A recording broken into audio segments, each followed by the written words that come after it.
Sábado Cultural. Antes de partir con el tema, ojalá hayan tenido unos bonitos días de fiestas patrias y sigan hoy sábado para ustedes disfrutando, igual que mañana, los días que se hayan tomado de vacaciones, quizás desde cuándo, pero en fin, disfrútenlos, estén tranquilos, estén seguros, no hagan leceras, no conduzcan mientras beben o beban antes de conducir. No protagonizan algún problema que sale en la página policial. Bueno, el tema de hoy es personajes literarios que tienen una trascendencia, una reverberación en la historia de la cultura, porque son representativos de elementos vitales, centrales, permanentes del alma humana, de nuestra naturaleza. Estos personajes han representado algún aspecto o varios aspectos de eso y han llegado a cobrar, aunque son personajes de ficción, han llegado a cobrar un grado de realidad tal que uno podría decir que son más reales que muchos de nosotros, que no vamos a dejar ninguna reverberación de ninguna clase. Y vamos a examinar qué significado tienen estos personajes, qué es lo que representan. Les cuento que esto se me ocurrió hacerlo porque estoy leyendo, como conté en uno de los mails, no sé si lo habrá visto usted, de estos que estoy mandando todos los días, que había iniciado, estoy ya más o menos en la mitad, estoy en la segunda parte, la lectura, no sé, tercera, cuarta, cuántas veces lo he leído, del Quijote de la Mancha, que es un libro que es mucho más de lo que podría parecer a la gente joven, a los niños, un caballero loco que ataca un molino, que cree que una manada de ovejas es un ejército y hace puras leceras de ese tipo, pero eso es lo de menos, a mi juicio, en la historia del Quijote. Lo que interesa es el Quijote, su compañero Sancho Panza, los diálogos y la interacción que tienen entre ambos. Fuera de eso aparecen multitud de personajes. Como ustedes saben, se han leído el Quijote. Dentro del Quijote hay historias. Un personaje en un mitin, alrededor de una fogata, en la noche, cuenta una historia. Hay muchos de esos casos dentro del Quijote. Es una novela bastante original porque en algún momento, como saben, los personajes del Quijote mencionan que existe un libro que se llama El Quijote, que trata de la aventura del Quijote. Bueno, tiene un montón de cosas de esas, pero lo importante es, yo creo, lo que conversan, pero todavía más allá hay algo indefinible, indefinido, que trasciende incluso probablemente, casi seguramente, la voluntad de Miguel de Cervantes, el que escribió esta obra. Voy a atreverme a pensar que Cervantes nunca le dio el peso a este libro que le ha dado a la posteridad. Yo creo que para él eran más importantes otras cosas de él, como por ejemplo las novelas ejemplares. Y escribió esto como un divertimento. Lo comenzó, creo, cuando estaba preso, estaba en una cárcel por temas de deudas. Y la obra creció y creció y creció ya en vida de Cervantes y se transformó en lo que es ahora. Ahora, ¿qué representa el Quijote? Bueno, hay algunos personajes que son tan grandes, digámoslo así, que uno no puede definir qué es lo que representan específicamente. Uno no atina a decir, este representa tal cosa. Hay algo en el Quijote que uno pispa así, sospecha, intuye, pero es indefinible. Hay una grandeza, hay un más allá en el personaje y en su aventura, que es lo que le ha convertido a este Quijote en un personaje inmortal, asociado a Miguel de Cervantes. Nadie se acuerda de Miguel de Cervantes por sus novelas ejemplares.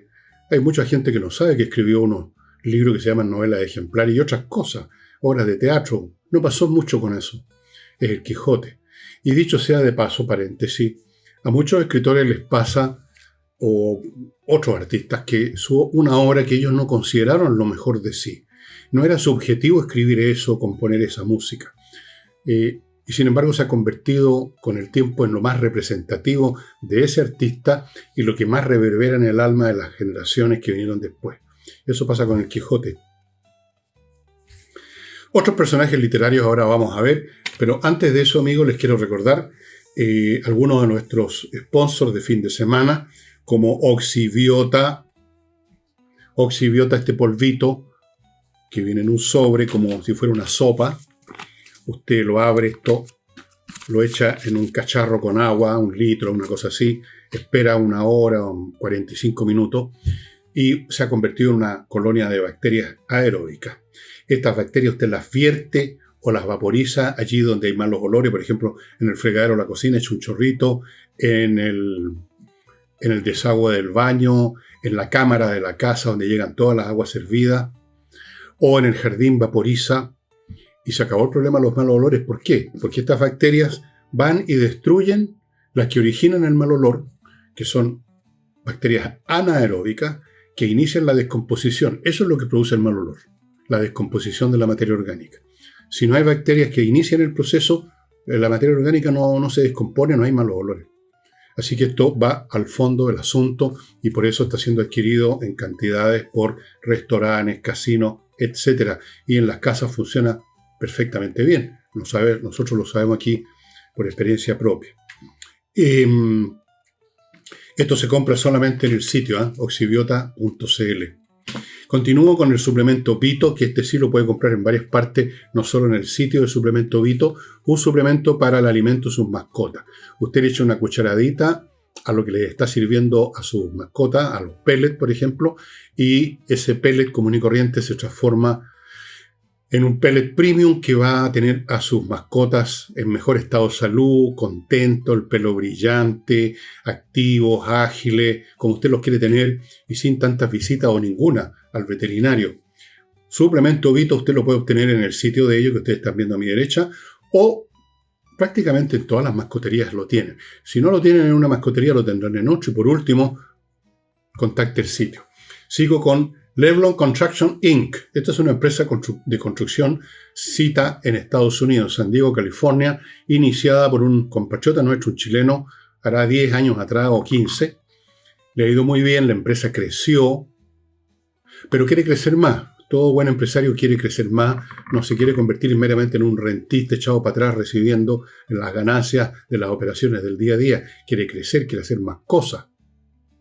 Bueno, este empresario chileno, propietario de Levlon Construction Inc., quiere crecer y para eso invita a los chilenos que andan buscando buenas oportunidades de inversión que inviertan en Levlon Construction Inc., que está dentro del mercado más seguro del mundo, el mercado norteamericano. Lo mínimo son $2 millones. Estamos hablando de construcciones. Esas son las platas que se requieren para construir en cualquier parte del mundo, incluido Chile. $2 millones es el mínimo y usted se hace parte de una empresa que ha estado creciendo, pero mucho, muy rápido, y que quiere crecer más. Así que si está viendo dónde meter esos $2 millones que tiene y que no le tinca mucho ninguna cosa que en el mercado chileno, póngase en contacto. Ahí está el sitio web, hay un teléfono también, levelonconstruction.com. Y termino con la empresa galponesbim.com, ahí la ubica. Ingenieros calculistas para diseñar y calcular un galpón como la gente. Usted tiene que construir un galpón para una bodega o varias bodegas, para un taller fabril, para un centro, digamos, una gasolinera, un servicio, lo que sea, donde se necesite un galpón. Bueno, no es llegar y poner unos fierros y unos techos hacia al tuntún. Se requiere cálculo, se requiere buen diseño para que este asunto no se vaya a desplomar con un temblor, no vaya a salir volando con un ventarrón. Acuérdense que son construcciones abiertas, entonces ahí el viento puede entrar y llevarse como el paraguas que se lleva en los temporales, ¿no es cierto? Uno se queda con el chongo en la mano. Entonces, amigos, contáctense si están con la idea de construir un galpón bien hecho, grande, además. Galponesbim.com han construido más de 500 galpones en los 3 países donde actúan, México, Brasil y Chile. Bueno, un personaje también que todo el mundo sabe, conoce de nombre, aunque no hayan leído la obra de teatro, y que es representativo ya no es como el Quijote algo que lo representa todo quizá. Esto es más específico, pero igual es importante, Hamlet. ¿Qué representa Hamlet? Bueno, muchas cosas, pero en lo principal, la duda y la duda atormentada, el no saber, el pensar demasiado, el darle vuelta demasiado a las cosas. Ese tipo de personas que no toman acción, no deciden algo más o menos con algunos signos o huellas o qué sé yo, manifestaciones del ambiente, sino que se quedan dándole vuelta a la cosa y se quedan mascullando y rumiando y se van envenenando y se van llenando a veces de odio, pero no lo manifiestan, sino que se hunden en sí mismos y dudan de todo. De ahí el famoso parlamento que todos conocemos, to be or not to be, o sea, la duda, ser o no ser, seguir viviendo o no. Porque resulta que morir puede ser como estar en un sueño interminable repleto de monstruosidades. Bueno, ustedes conocen el to be or not to be, es un cliché. Y ahí está. O sea, ahí está representando una duda. No sabe, to be or not to be. ¿Cuál de las dos? Y empieza a darle vuelta al asunto. En ese monólogo está Hamlet de cuerpo entero. Y eso, ese espíritu hamletiano, está presente de forma muy, muy potente, muy completa en algunas personas. En otras personas aparece en algún momento, pero es un modo, una instancia de nuestra naturaleza que está representada por Hamlet, y por eso que es un personaje que, al revés de otros personajes del mismo Shakespeare, a pesar de que estén incluidos en grandes obras de teatro, no producen el mismo efecto que Hamlet. Son seres más comunes, son seres que no destacan por alguna pasión, por algún sentimiento especial que se haya apoderado de su espíritu. En Hamlet sí. Bueno, hay otros personajes shakespearianos, pero en que está este elemento, el Rey Lear, por ejemplo, una tremenda obra, especialmente el final. Pero Hamlet. Después tenemos otro personaje que es menos conocido porque es una obra menos leída. Yo me acuerdo de haber visto una película que se hizo hace un montón de años, yo tendría 20 años. Estoy hablando de hace más de 50 años. No sé ni cómo se llamaba. Fausto. Fausto. De Goethe. Esta es una obra de teatro de Goethe, el gran dramaturgo, poeta alemán del siglo XVIII y principios del XX, pero ya básicamente el XVIII. ¿Qué representa Fausto? Fausto es un académico, un hombre de ciencia, digámoslo así, un hombre que está abrumado, obsesionado por el conocimiento. Todo lo que sabe le parece poco, le parece insuficiente. Y toda persona que tiene esta obsesión por el conocimiento siente lo mismo que Fausto.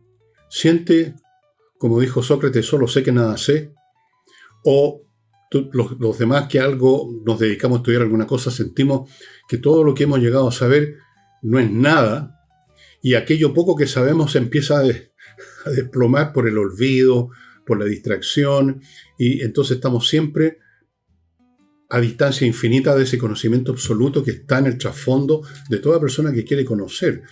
Diría yo casi que hay una postura metafísica. Quieren identificarse con Dios, tener el intelecto que lo abarca todo, simultáneamente. Entonces Fausto está desesperado por saber más y está dispuesto a vender su alma al diablo y hace un trato con el demonio. Esa es la historia de Fausto. Fausto está en su estudio y tocan la puerta y abre y está ahí Mefistófeles. Y Fausto le pregunta, ¿quién eres tú? O algo así, no me acuerdo de memoria los parlamentos de la hora. Y más o menos Mefistófeles le responde, soy el que siempre niega porque nada de lo que existe merece existir. Una muy buena definición de Lucifer, del demonio.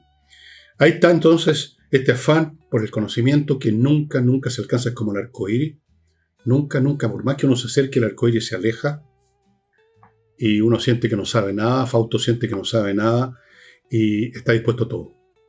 Eso es una obsesión por el saber que yo creo que muchos académicos, estoy pensando en los académicos de verdad, no estoy pensando meramente en los profesores universitarios que no tienen ningún interés en saber más, sino que en mantenerse repitiendo lo mismo hasta el día de la jubilación.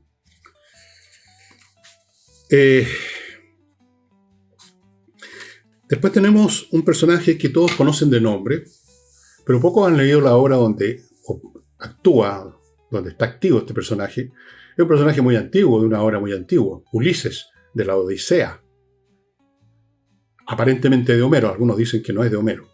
No importa, de alguien de ese periodo, siglo VII, VIII a.C. Ulises es un tipo que viaja para allá, para acá, está en la guerra de Troya, sale de ahí, termina la guerra, se va a viajar y eventualmente quiere volver a Ítaca, a su patria, pero pasa por un millón de peripecias y es la representación del ingenio repleto de recursos para salir adelante. Es una muy buena representación de lo que es todo ser humano. Una persona, todo ser humano está repleto de, salvo excepciones, claro, de capacidades para salir adelante, para convertir el limón en limonada, para resolver problemas. Tiene recursos, el ser humano es una maravilla en ese sentido y se las arregla. Y en Ulises este ingenio, esta flexibilidad mental está muy bien representada. Verán ustedes todas las peripecias por las que pasa este hombre y cómo se escabulle de situaciones peligrosas. Ulises, el ingenioso, el ingenio humano en Ulises. Bueno, y vamos a llegar ahora a otro personaje muy poco conocido. Hubo una película basada en el libro donde aparece este personaje. Me acuerdo que el protagonista de la película era un actor italiano ya fallecido, un gran actor, Marcello Mastroianni. Me refiero al libro El extranjero, cuyo personaje central se apellida Meursault. Meursault se escribe en francés, Meursault. Esta novela es de Albert Camus, francés también. ¿Qué representa Meursault? Que muy al comienzo del libro comete un crimen muy gratuito en una playa. Le dispara a un tipo. Y hay un proceso. Es difícil describir con unas cuantas palabras. Me imagino que se habrán escrito millones de ensayos en alemán de 1000 páginas sobre esto. Cuando uno lee al extranjero, cuando uno lee, y sobre todo cuando uno lee el final, cuando llega, está condenado a muerte, Meursault, por su asesinato. Lo van a colgar o guillotinar, no sé cuál era el procedimiento en Argelia, al otro día. Entonces llega a su celda un sacerdote para aliviar su espíritu. Y ahí se manda un discurso Meursault donde está todo lo que es ese hombre, todo lo que representa el hombre o el momento de cualquier hombre en que ve el abismo del ser, en que ve la nada, en que ve el sinsentido de la vida, el absurdo. Recordemos que Camus, a propósito, que escribió ensayos filosóficos, consideraba el absurdo un elemento central de la existencia humana. Una vida, un absurdo, una vida que está repleta de colorido, de emociones, y que luego desaparece completamente cuando nos morimos. Como todo no significaba nada. Es atroz cuando uno lo piensa y todos lo hemos pensado. Entonces algunos, claro, son creyentes y piensan que hay otra vida y entonces ellos no tienen ese problema. Pero el que tiene dudas o el que no cree en absoluto que hay otra vida, que haya un Dios que nos está esperando para premiarnos o castigarnos, enfrenta al abismo de la nada nada más. O sea, he vivido, he pensado, he hecho cosas, he tenido hijos, he amado, he odiado, he compuesto cosas, he plantado árboles, he visto crecer a mis nietos, a mis hijos, he amado, he cuidado animales, he hecho tantas cosas. Yo me acuerdo que esto lo conversaba con un amigo que falleció en febrero de este año. Un hombre que leía mucho, estudiaba mucho, decía, ¿qué es esto? Me muero y mi cerebro, donde está todo esto, se convierte en polvo finalmente. No. Bueno, ahí está Meursault. Ahí está ese aspecto que todos nosotros en algún momento, especialmente cuando somos niños, qué curioso, lo hemos pensado, porque cuando somos niños somos más metafísicos y filosóficos que de adultos, donde nos agarra la rutina de la vida, el quehacer del día a día. Ya no pensamos más lo que pensábamos de niño. ¿Quién de ustedes alguna vez, en esos momentos en que uno conversaba con los amigos en vez de salir a jugar a la pelota, algún anochecer, una tarde donde no había otra cosa que hacer y nos poníamos a conversar, ¿quién nos ha dicho, quién nos hizo la pregunta, ¿por qué existe algo en vez de que no haya nada? ¿Por qué yo soy yo en vez de ser tú? Esa era la pregunta que nos hacían. ¿Por qué yo soy yo? Esas preguntas el adulto no se las hace. Se olvida de las preguntas. Y desde luego se olvida de las respuestas si es que hay alguna.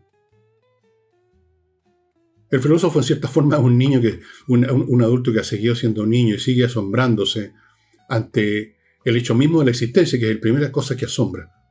Para mí por lo menos es así, y yo creo que para cualquier persona que piense un momento, ¿cómo es que existe la existencia? Así que Meursault en un grado u otro ha estado por lo menos presente cuando éramos niños. De adultos vivimos como los sonámbulos, sin saber por dónde nos movemos. Es una vida sonambúlica la del adulto común y corriente. Y aún el adulto común y corriente, en ciertos momentos, por ejemplo, cuando hay un funeral, cuando uno está en el velorio de un ser querido, o incluso un ser querido de un amigo, y uno va al funeral, al velorio, porque es lo que corresponde, y al menos en ese momento, cuando uno se asoma y ve ese cuerpo que estaba lleno de vida, con el cual, yo me acuerdo, estoy viendo en este momento el rostro de mi amigo Osvaldo en su cajón, en ese mismo living donde tantas veces nos juntamos a escuchar jazz, a escuchar música clásica, a beber piscola, a comer, a picar, a reírnos con bromas y con cosas, y ahí verlo ahí inmóvil.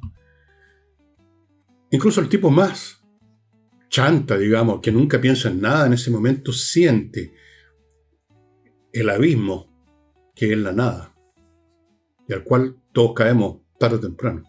Y eso es Meursault, creo yo.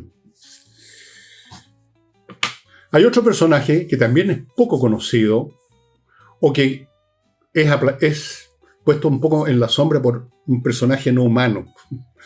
Me refiero al capitán Ahab del barco Pequod, que persigue incansable y obsesivamente la ballena blanca Moby Dick. Moby Dick, que tantas veces he dicho que es la novela más fantástica que existe, creo yo.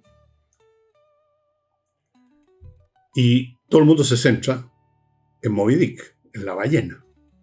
Pero en realidad el personaje ahí es el capitán que quiere cazarla a toda costa, que la persigue por todos los mares y que termina subyugando a toda su tripulación en su meta, en cazar, en matar a Moby Dick. Y ahí está Ahab, la obsesión por lo inalcanzable quizás, porque uno puede pensar que Moby Dick realmente nunca existió, o sea, en la novela sí existe y termina hundiendo el Pequod. Pero ahí está representado el afán que todos tenemos en algún momento, antes de dormirnos en este duermevela o sonambulismo de la vida cotidiana. Hemos tenido que sea un momento en que nos obsesiona algo que en definitiva es inalcanzable. Pero cuando una obsesión dura poco tiempo, en realidad no es una obsesión, ni siquiera es una manía. La obsesión es la de Ahab, el capitán Ahab, que solamente piensa en eso y todo lo que hace en función de ese propósito de encontrar a Moby Dick y darle muerte. La novela es fantástica, es como una ópera. Tantas veces lo he dicho. Yo espero que a uno de ustedes siquiera lo convenza de leer Moby Dick. Y ojo, léanlo en el original y no en traducciones. Eso es la obsesión. Si hay alguien representativo de la obsesión por perseguir una meta sin parar, es el capitán Ahab. Como digo, los hombres normales, como yo, como usted quizá, no somos representativos de nada porque ninguna de estas pasiones nos captura del todo. Ninguna. Ni la duda absoluta y permanente de Hamlet, ni la obsesión por algo del capitán Ahab, ni estamos mirando el abismo como hace Meursault. Vivimos como sonámbulos, dormidos. Y vamos a otro personaje, el doctor Frankenstein. Y para los que se confunden siempre, recuerden que Frankenstein no es el monstruo, la criatura, sino que es el doctor que la crea. Y aquí, bueno, Frankenstein se hizo famoso por el monstruo. Todos piensan en el monstruo, y para qué hablo de todas las películas y series que se han hecho con Frankenstein. Algunas incluso comedias, como Frankenstein Jr., que era muy divertida. Pero en realidad aquí el personaje para mí no es el monstruo, que es una pobre criatura inocente que ha sido creada de una manera horrible, ha sido despertada a la vida.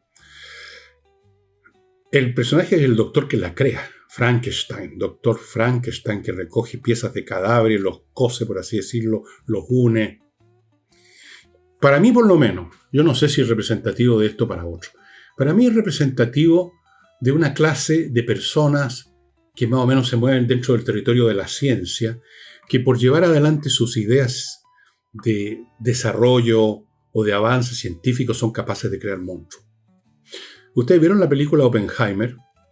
Oppenheimer no es el inventor, como se pone de la bomba atómica, sino que fue el hombre que dirigió el proyecto que fue colectivo para crear la primera arma termonuclear.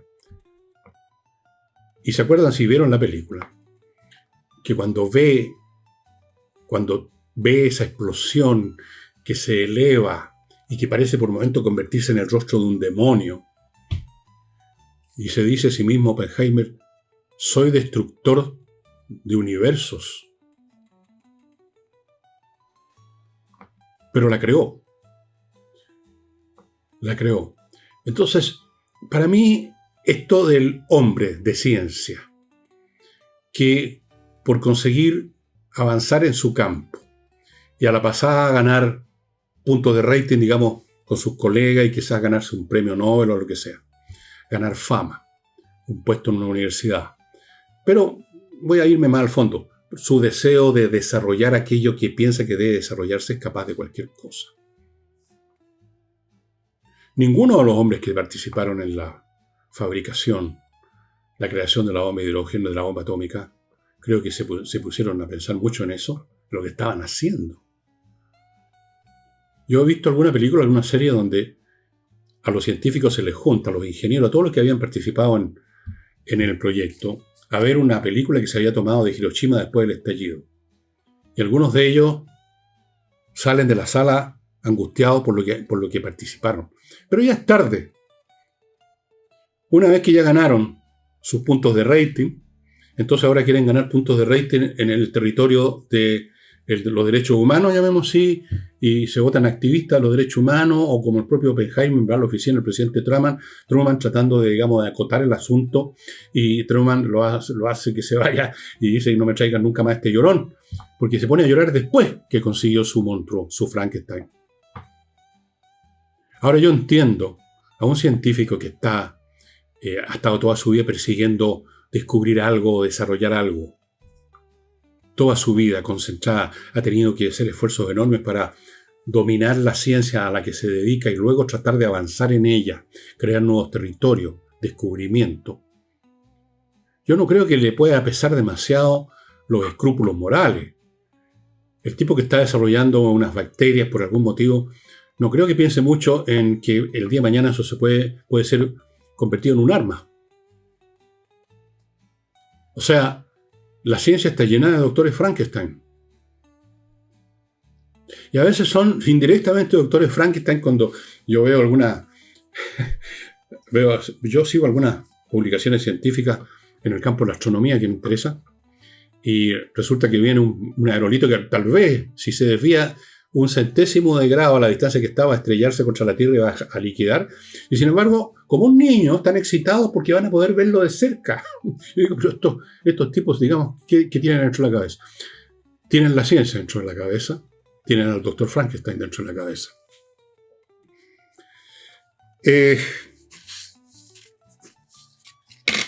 Permítanme ahora, amigos, recordarles algunos otros productos antes de seguir. Tengo varios personajes más interesantes, creo yo, que son representativos de aspectos de todos nosotros y representativos de algunos individuos que son completamente invadidos por la postura representada por ese personaje literario. Y bueno, les recuerdo María Imoveis Floripá, una oportunidad, amigos, de invertir en Florianópolis, una ciudad brasilera donde se está viviendo un boom inmobiliario y donde el año pasado las tasas de rentabilidad de quienes adquirieron e invirtieron en propiedades allá y están recibiendo rentas, las utilidades eran salvajes, 30%, 40%. Es un mercado bien seguro. María Imoveis y su grupo lo ayudan en todo, desde que usted llega a Florianópolis a echar una mirada a lo que tienen ellos en su catálogo, que es muy completo. Lo ayudan en todo, en el proceso de ver, de vitrinear, luego de todos los procesos legales y comerciales de la compra, todo. Fuera de eso hay un montón de otras ventajas de invertir en Brasil, en Florianópolis, que ustedes pueden investigarla entrando a Instagram, creo que son Instagram, sí, María Imoveis Floripá, pero además hay otras maneras de contactarse con ellos. Continúo con el arquitecto Diego Sándor, que los está esperando en la región de los lagos para construir o remodelar con el estilo que ustedes ya han visto en fotos y con la diligencia que yo les he explicado, que consiste en que él no se limita a entregar un dibujo, un plano, sino que se mete en la construcción desde el momento en que se empieza a plantar el radier hasta el final cuando entregan la llave al propietario. Eso garantiza que las cosas salen bien hechas. Yo conozco esas casas que él ha construido y son realmente fantásticas. Arquitecto Diego Sándor. Y continúo con mki.cl, marketing industrial. Si usted tiene una industria y quiere que sus productos no solo sean conocidos, sino comprados, esa es la razón de ser de fabricarlo, póngase en contacto con mki.cl, que es una empresa de marketing que hace mucho más que simplemente poner anuncios. Se encarga de tomar los pasos adicionales que llevan a que alguien se convierta en cliente suyo. mki.cl. Y termino con otra empresa, esta más pequeñita, que produce cosméticos con sustancias naturales. rosabergamota.cl. Champúes, acondicionadores, fragancias, cremas, ¿qué más? Rolón. Todos productos hechos con sustancias naturales. Las fragancias son muy ricas. El champú, muy bueno. Y usted se comunica con ellos en el sitio rosabergamota.cl.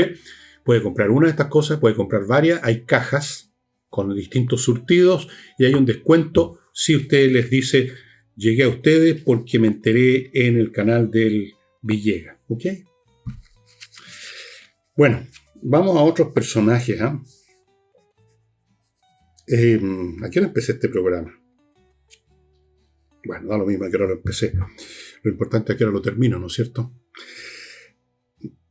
Ustedes leyeron Crimen y su castigo, esa es la traducción en ruso, no dicen aquí crimen y castigo, no, Crimen y su castigo, de Dostoyevsky. Bueno, ahí está otro personaje que tiene poder, porque también es representativo de un elemento que está muy presente, y yo diría que uno de los que está siempre más presente en el alma de todos nosotros, la culpa. Raskolnikov. Raskolnikov comete un asesinato. Mata a la persona que le arrienda la pieza que él ya no puede pagar. La mata. Lo pillan, lo capturan, lo envían a una prisión. Y el libro gira alrededor de su culpa y de su arrepentimiento y de todas las razones que se da para tratar de exculparse. Es la culpa. Y la culpa, estimados amigos, sin necesidad que matemos al dueño de donde arrendamos, está presente en todos nosotros en un grado mayor o menor. A veces en forma absolutamente gratuita e injusta, pero nos sentimos culpables de muchas cosas. Cuando muere un ser querido, por ejemplo, el que no habíamos visitado todas las veces que hubiera sido, quizás era el ideal, nos sentimos culpables. ¿Por qué no fui más seguido a verlo? ¿Sí o no? Yo me siento culpable, por ejemplo, a propósito de la muerte de mi amigo Osvaldo. Estábamos distanciados por razones políticas. Yo decidí en un momento dado no contactarme con él para no terminar en una pelea brutal. Prefería mantener esto en el refrigerador, por así decirlo. Cuando traté de contactarme con él para dar término a ese periodo de congelamiento, ya era tarde. No lo pude ver más, no pude intercambiar palabras. Y evidentemente me sentí culpable. Empecé a decir, ¿por qué no lo llamé antes? ¿Por qué no lo invité antes? ¿Por qué no nos vimos antes? Y todos nosotros tenemos culpas como esta. ¿Por qué no hice esto? ¿Por qué no estuve ahí? Entonces alguien dice, pero hiciste mucho, hiciste esto, lo demás allá. No, pero igual, uno se castiga. Y por eso que una de las cosas, digamos, positivas que tiene el cristianismo es toda la mecánica del perdón. Porque sabe que vivimos en la culpa. No es necesariamente el famoso pecado original, sino que nuestros pecados personales. Y esto de la confesión y el perdón es un mecanismo terapéutico maravilloso, no solo religioso, terapéutico. Decirle a alguien, Padre, yo hice esto, confieso que hice esto, lo demás allá. Y al otro lado de la rejilla, sin verle el rostro, me acuerdo de esto porque de niño yo era católico practicante y me confesaba, como todos los cabros del colegio. Y al otro lado de la rejilla uno veía una silueta oscura, el sacerdote tampoco lo veía uno. Naturalmente nos conocían, los curas eran los mismos curas que nos hacían clase de alguna cosa, así que nos conocían por la voz por último. Pero qué alivio confesar la culpa. Por eso que muchos criminales a veces inconscientemente visitan el lugar del crimen, como se dice, o dejan alguna huella porque quieren ser pillados y castigados para aliviarse de la culpa. Una vez que hay sanción, se alivia uno de la culpa. Mi madre me lo dijo una vez. Mi madre era muy sabia y nunca lo olvidé. Me dijo, no sé qué había hecho yo y me castigó, unas palmadas, no sé cómo. Ahora vas a estar tranquilo, me dijo, porque recibiste tu castigo. Ahora vas a estar en paz. Nunca lo olvidé. Bueno, Raskolnikov, crimen y su castigo. ¿Se lo digo en ruso? No, van a decir que estoy cachetoneando. No. Uno puede aprender muchos idiomas en internet hoy en día, a propósito de escopeta, a propósito de uno de los sponsors que tengo en la semana de cursos de inglés. Uno puede aprender, pero hay un programa, se lo recomiendo, se llama Duolingo. Ahí usted puede aprender en un mes o dos, si le pone pino, puede aprender por lo menos el ABC de idiomas, uno tras otro. Es bien interesante. Bueno, continúo con los tipos representativos. El que voy a mencionar ahora no es tan representativo porque no hay mucha gente como él. Es casi más que un personaje, es una caricatura. A mí personalmente nunca me cayó muy simpático este personaje, pero creo que hay que mencionarlo, porque en algún grado podría ser representativo de algunas manías que algunos tenemos de usar demasiado la razón y la lógica, cuando la razón y la lógica son instrumentos tan imperfectos, incompletos, que realmente podrán servir para resolver un problema de matemática, pero no sirven para resolver los problemas de la vida.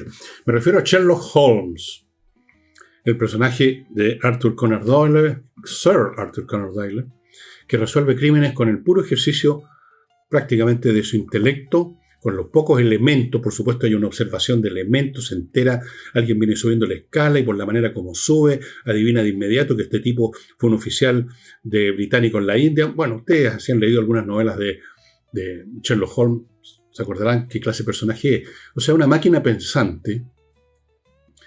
Y prácticamente solo eso, a pesar de que uno adivina que además es un drogadicto, que está todo el tiempo mandándose láudano para adentro.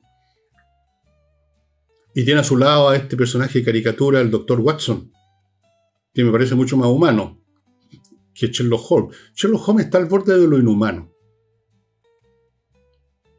No sé si usted ha conocido personas así. Yo conozco una todas las mañanas cuando me miro al espejo. Pero no tanto como Sherlock Holmes, afortunadamente. Afortunadamente tengo familia, tengo hijas, tengo nietos, tengo seres queridos, tengo mascotas. Y los quiero a todos y tengo un poco corazón. Sherlock Holmes es una máquina nomás, es una máquina. Pero puede ser representativo de ciertos tipos de personalidades que están lindando con alguna afección mental, que son así. Entiendo que hay algunos males psiquiátricos en que el individuo es realmente muy racional, pero alguien dijo, no me acuerdo quién, no hay nada más demencial que la pura razón. que es cierto. O sea, con la pura razón, uno podría, digamos, preguntar, bueno, sí, pero ¿para qué? ¿Con qué propósito? La pura razón me da la impresión de una máquina que esté funcionando perfectamente, pero sin asociarse a nada, a ninguna acción. Un motor que funciona sin estar pegado a una rueda o a una actividad industrial, sino que está funcionando sola, como un motor que usted lo echa a andar, pero no hace nada. Anda nomás. Funciona concentrado en sí mismo. Eso me da la impresión. Así que Sherlock Holmes podría ser representativo de ese tipo de enfermos mentales que viven solo en la razón, en la lógica, merced, yo creo, a un tremendo grado de represión. Detrás de esto yo creo que hay una represión brutal y que el día que esa represión ya no es capaz de ser reprimida, toda esa máquina, todos esos mecanismos intelectuales saltan en pedazos y emerge un monstruo. Y creo que hay, no sé si psiquiatra o lo he visto en algún libro, de que precisamente los personajes, las personas que son capaces de las peores brutalidades son estos individuos que aparentemente funcionan con la pura razón. Fíjese usted el caso de Vladimir Ilich Lenin. Lenin dijo de frente una vez que no quería escuchar música para no sensibilizarse. Bueno. Luego tenemos otro personaje muy antiguo, de obras de teatro muy antiguo. Estoy hablando de obras de teatro de los grandes dramaturgos griegos del período clásico. Estamos hablando de obras de teatro creadas en el siglo IV, básicamente antes de Cristo, en Atenas. Estoy hablando de cosas de Sófocles, Esquilo, Eurípides y otros muchos menos conocidos. Y este personaje es Edipo. Edipo. ¿Qué representa Edipo? Edipo representa, estimado amigo, una cosa que en la cultura y en el pensamiento griego estaba muy presente no solo en la representación de Edipo, y por algo hubo un personaje Edipo en el teatro griego, sino que estaba presente en todo. Y es que somos juguete del destino, que somos unas marionetas del destino, Moira, que no sabemos a dónde vamos, a dónde nos llevan los dioses, o el azar, o la mecánica del cosmos. Edipo comete algo inaceptable sin saber. Todos los personajes, o muchos personajes del teatro trágico griego, son personas que han hecho algo imperdonable sin saber. El destino nos mantiene a ciegas. Y todos tenemos la experiencia por nuestras vidas de la cantidad de cosas que ocurren imprevistamente, no teníamos la más mínima idea que podían pasar, que pueden cambiar nuestra vida completamente, justas o injustas, así como que a uno le caiga un piano en la cabeza cuando va por la calle. Bueno, cosas como esas han ocurrido. El tipo que sale como todos los días al paradero de micro y un borracho lo atropella y lo mata, ha pasado 1000 veces. Somos juguetes del destino. Somos víctimas del destino. Y los personajes del teatro griego, entre ellos Edipo, la grandeza que hay en ellos es aceptar, resistir ese destino. No patalear y lloriquear hasta el final, sino que aceptar lo que simplemente le depararon los dioses, o le deparó la mecánica del universo, para verlo con ojos más modernos. Y estoy dejando para el final a dos personajes que no pueden separarse uno del otro, son una dupla inseparable, que representa, bueno, para la gente, para mucha gente, esto es una obra de Shakespeare, estoy hablando de Romeo y Julieta. Para la mayoría de la gente representa cosas amorosas, el amor contra no contra el destino, contra los odios, la familia. Ahí están los Capuletos y los no sé cuantetos peleándose. Entonces Romeo es de una de las familias y Julieta es de otra, y eran familias que vivían en una vendetta perpetua, pero ellos se conocen, se enamoran y se aman y terminan muriendo, se suicidan. Una idiotez gigantesca. Yo no tengo mucha simpatía por Romeo y Julieta. ¿Qué quieren que les diga? No soy muy sentimental que diga. En algún momento, mi madre, que nos ponía distintos apodos según las circunstancias, me dijo que yo era como un jurel, frío como un pescado. No es para tanto. Soy un jurel, pero puesto en un sartén. Entonces, no tengo mucho interés por Romeo y Julieta. No me simpatizan, no me atraen. Pero entiendo que son representativos, yo diría que son representativos del amor juvenil, del amor entre adolescentes, entre gente muy joven, que rompe todas las barreras de clase, de cultura, de todo, atraídos por esta cosa básica que está detrás de todas estas cosas románticas, que es el eros. Básicamente es eso. Schopenhauer lo dijo millones de veces, era un hombre tan perceptivo y tan penetrante, decía, simplemente la especie quiere que surjan nuevas criaturas de esta pareja por X razones, y entonces los mete en un tema romántico para que se metan en el casorio que les va a traer 1.000.000 de problemas, pero mientras tanto van a procrear. De eso se trata, según decía, procreación, atracción erótica. Ok, como sea. El hecho es que cuando los jóvenes que tienen las hormonas en hervor permanente detectan en el otro esto que decía Schopenhauer, ¿no? El otro, la otra mitad que la especie pide, no hay barrera que pueda detenerlo, o es muy difícil que los detenga, hacen lo que sea necesario como Romeo y Julieta, y caen en las mismas locuras y tonterías de Romeo y Julieta, y confunden en la pasión con el amor eterno, y son capaces del suicidio. Muchos suicidios de jóvenes son por amor, precisamente. Lo cual, visto desde la perspectiva, me van a perdonar ustedes, de un hombre mayor, viejo ya, voy a cumplir 77 en febrero, imagínense, no me queda nada de hormona de ninguna clase. Lo único que me quedan son gotas y son problemas de salud. Entonces, para mí no es muy atractiva esa pareja. Y la verdad, nunca lo fue, porque nunca tuve ese carácter, pero entiendo que es representativa. Así como Otelo, para terminar esto con otro personaje de Shakespeare, es representativo de los celos, que están vinculados a lo mismo. Si Romeo y Julieta no se hubieran matado, y si hubieran podido tener una relación normal, casándose o lo que sea, tarde o temprano uno de ellos habría tenido celos del otro. Porque se genera una cosa de propiedad. Entonces, si el otro le puso ojito a un tercero, empiezan los celos. Otelo es el representativo de los celos, que terminan en el asesinato, como han ocurrido millones de veces en la historia humana. El celo que lleva al asesinato. Bueno, amigos, ya ven ustedes que les he nombrado montones de personajes y hay muchos más. Aquí yo les puse algunos nada más. De todo esto, el que más concita, porque no soy tan jurel como decía mi mamá, digamos, que más me emociona, que más cercano me siento, es el Quijote de la Mancha. No porque yo sea un Quijote, todo lo contrario, soy bien vulgarmente realista, pero quizás por eso mismo, el Quijote me atrae mucho, es un personaje querible, y yo creo que si ustedes no han leído nunca, o lo leyeron de niños o de jóvenes, yo los invito a que lo hagan ahora de mayores, porque francamente cada lectura aparece en otros aspectos de este personaje. De los demás, bueno, eso me lo guardo, qué personaje me siento cercano, Meursault quizá, pero la gran literatura es capaz de hacer exactamente esto que estoy contándoles, de quedar así haciendo una especie de tic-tac permanente en nuestro pecho.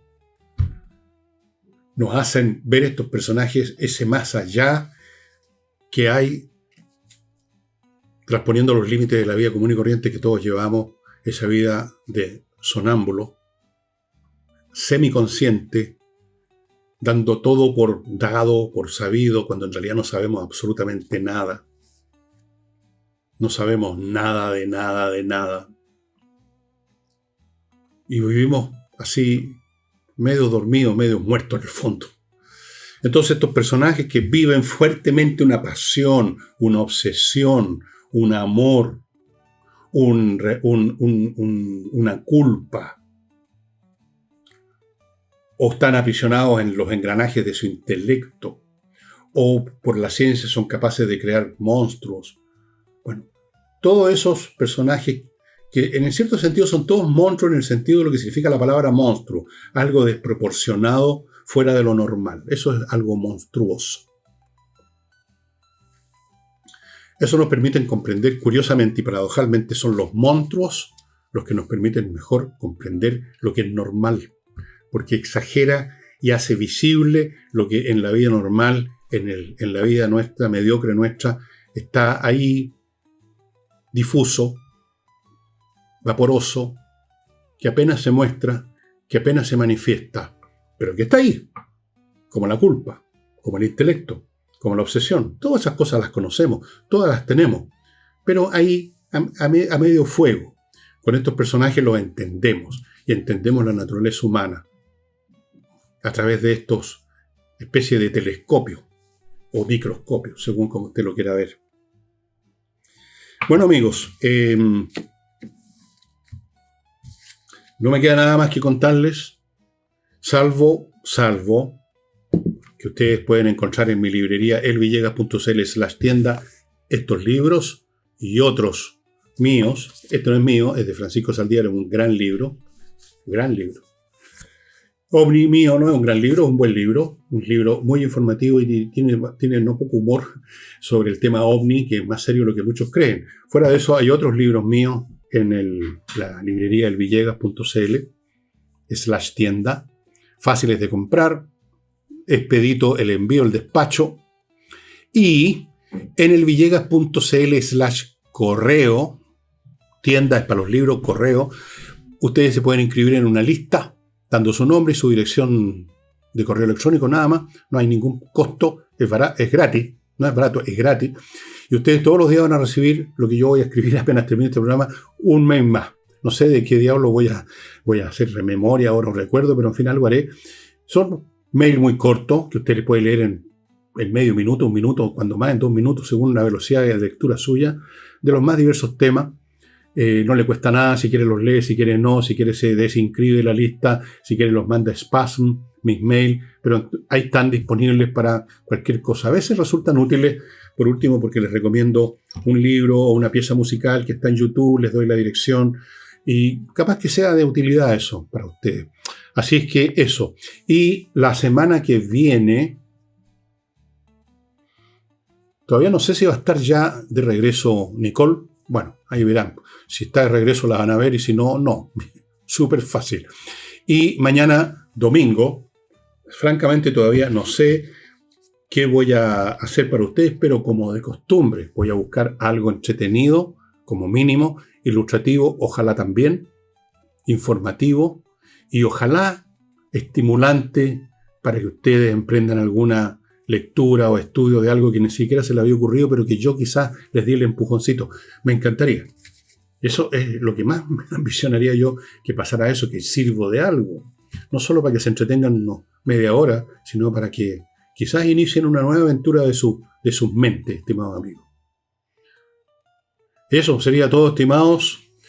Muchas gracias. Voy a ir después de escribir el mail, voy a ir a Duolingo a aprender otro me estoy enloqueciendo.